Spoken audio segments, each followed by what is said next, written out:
Father in heaven, it's no secret at all.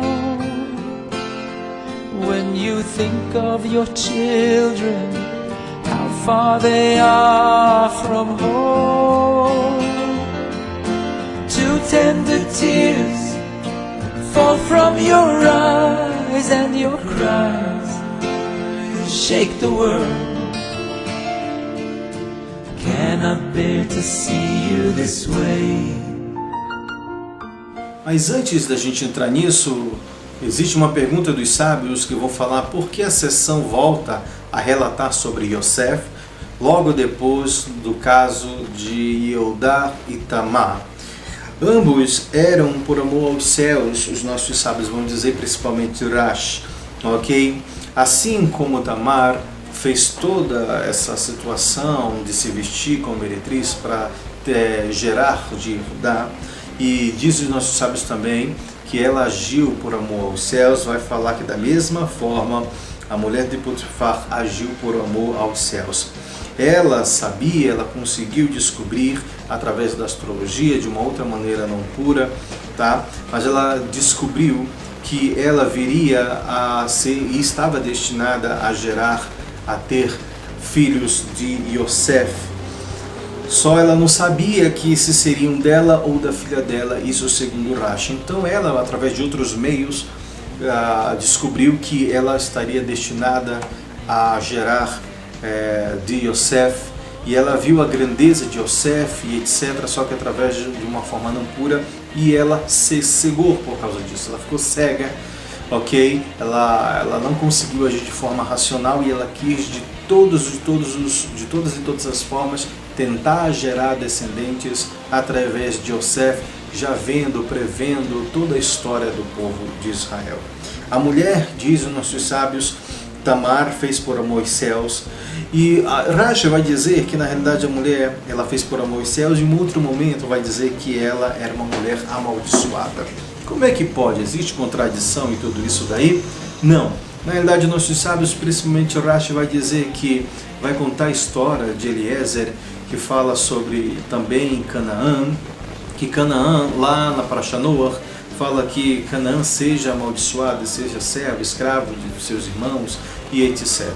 E aí Rashi vem dizendo que ser amaldiçoado não significa ser uma pessoa má. Você pode ser uma pessoa boa e ao mesmo tempo ser amaldiçoado, ok? E aí vem contando o caso de Eliezer, que quando Eliezer desejava que a sua filha casasse com Yitzhak, e fez de todas as formas ali para que Abraham aprovasse isso, ele acabou não aprovando, como o próprio Abraham vindo e disse, olha, nós não podemos fazer isso porque você não é um amaldiçoado. Mas Eliezer não era uma boa pessoa, não era o discípulo de Abraham, não saiu em lutas com ele, não demonstrou na Torá ser uma pessoa boa, digna, até um justo saindo ali para achar de uma forma correta a noiva para Yitzhak, só que disse que ele era um amaldiçoado porque ele era servo, porque ele era escravo, ok? Pois a falta da liberdade pessoal tornava a pessoa escravo. Escravo muitas vezes do que? Das suas próprias má inclinação, etc. E aqui nós vemos que Rashi chama a mulher de Potifar de amaldiçoada porque ela era escravizada por sua astrologia. Ela agiu de uma forma tão irracional que ela sabia que ela iria ela estava destinada a gerar filhos de Yosef, que ela não pensou em mais nada, ela não pensou que ela estaria cometendo um adultério, que ela iria deitar dentro da sua casa, e ela queria de qualquer forma gerar de Yosef, porque ela sabia que ela estava destinada a isso, ok? Então fala que ela era escravizada, ok? Ela falou, depois, aqui vem contando na Torá, que ela tentou, todos os dias ela tentou ali persuadir Yosef para se deitar com ela, tendo em mente e no coração o amor aos céus, porque ela não era uma maneira profana, mas ela queria fazer uma coisa errada, mas para que no fim realizasse a profecia ou aí de que ela geraria de Yosef. E como ela não conseguiu, aqui vem contando a história de que ela falava todos os dias e Yosef se tornou inflexível, até que ele acabou fugindo e deixando uma parte da sua roupa com ela. E aí, por causa disso, ela gritou, e diz até os nossos sábios aqui que foi no feriado idólatra lá do Egito, por isso que não tinha muitas pessoas na casa, e ela aproveitou essa ocasião e Yosef acabou fugindo. Mas eu vou abrir aqui um parênteses. Alguns rabinos da atualidade dizem e perguntam por que Yosef saiu correndo? Por que ele saiu correndo? Nossos sábios da atualidade vão dizer que ele era um jovem como qualquer outro, de carne e osso. Os hormônios dele estavam à flor da pele, então dizem que ele fugiu, ele correu porque como um homem, ele era um justo, não sabia, mas como um homem ele poderia cair a qualquer momento, então ele preferiu correr, fugir, do que ficar.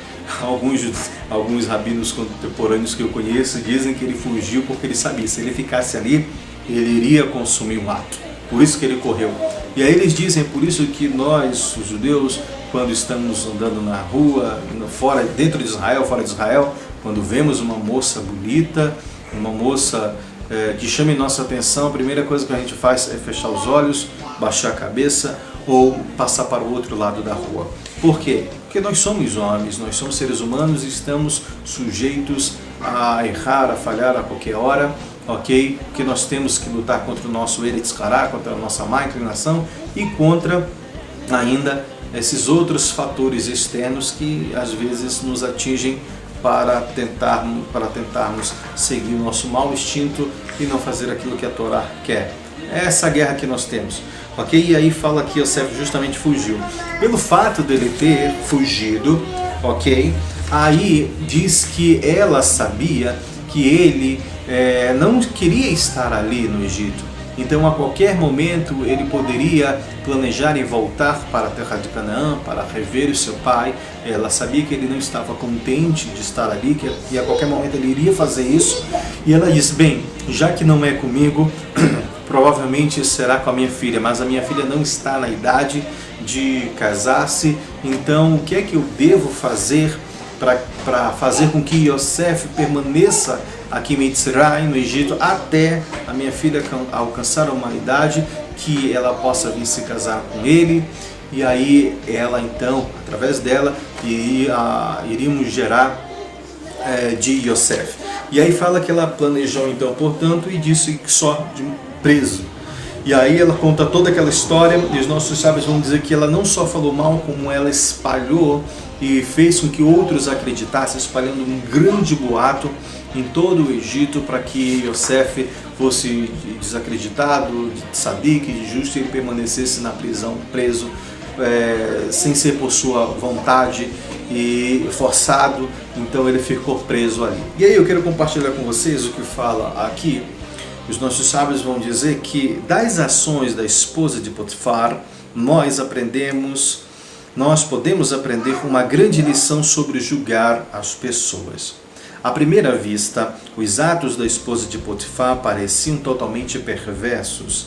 Não só ela foi a causa da prisão de Yosef, como além disso falou mal dele e de tal forma que seu nome ficou difamado em todo o Egito.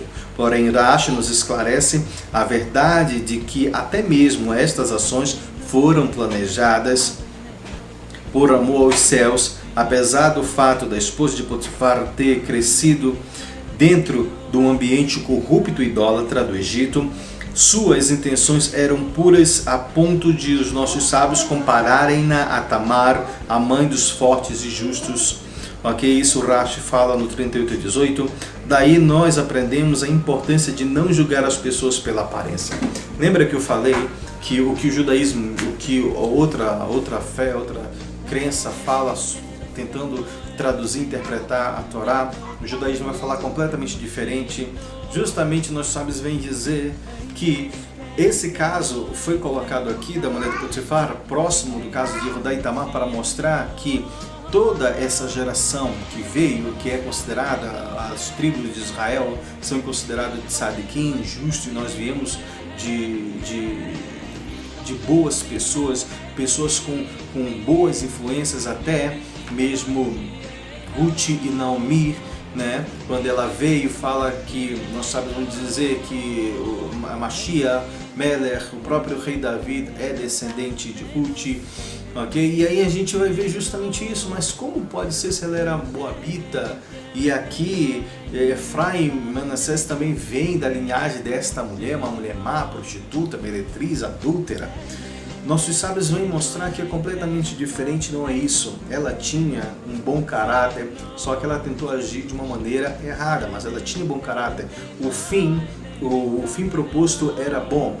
Então, os nossos sábios vêm defender e mostrando que é completamente diferente como as outras filosofias, aí interpretações da Torá, vêm dizer o que ela era, mostrando que todos os filhos de Israel, inclusive os filhos de Yosef, vieram de uma boa linhagem, de pessoas boas, com bom intuito, apesar de muitas vezes, de uma forma precoce, as outras pessoas julgarem de uma má forma, ok?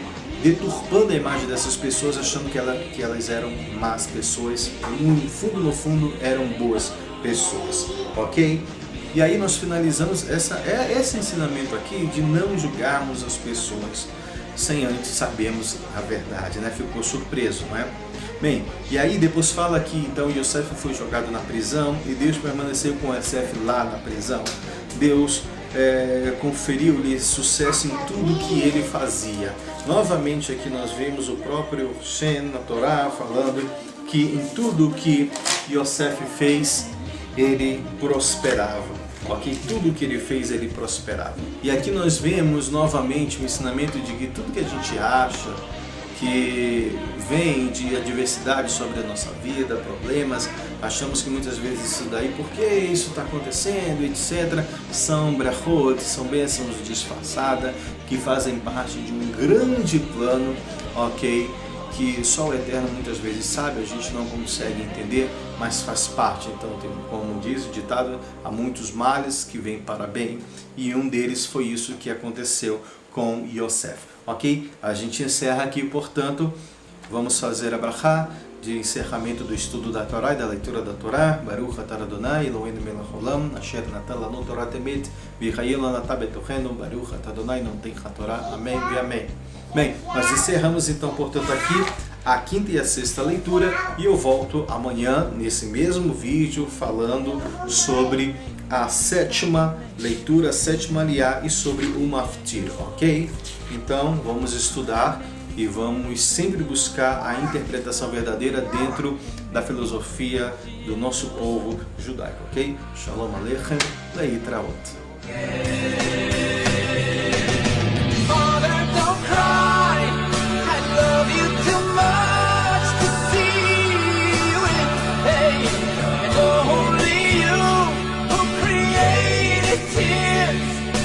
White man.